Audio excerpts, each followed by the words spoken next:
Welcome to Let Me Fix This. Enjoy the video. In this video, I will explain how to make whipped cream powder at home. First, gather your ingredients.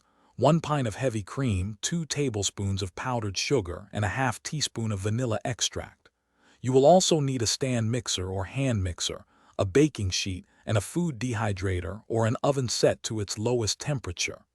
This unique method transforms fresh cream into a versatile, shelf-stable powder, perfect for future use. Begin by pouring your very cold, heavy cream into a chilled mixing bowl. Add the 2 tablespoons of powdered sugar and the half teaspoon of vanilla extract.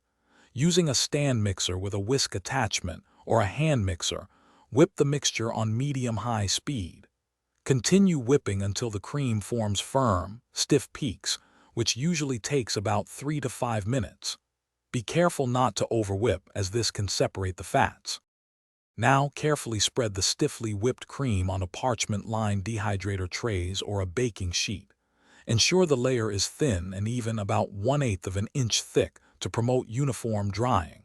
If using a dehydrator, set it to 125 degrees Fahrenheit. For an oven, set it to its lowest temperature, typically around 150 degrees, and prop the door open slightly. Dehydrate for 8 to 12 hours, or until the cream is completely dry and brittle to the touch. After the cream is thoroughly dehydrated and brittle, carefully break it into smaller, manageable pieces.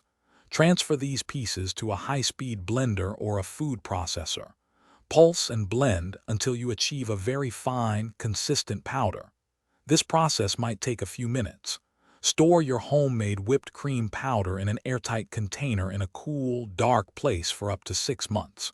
To use, simply whisk 1 part powder with 2 parts cold milk or water for instant whipped cream. Thanks for watching. If you found this helpful, don't forget to like and subscribe.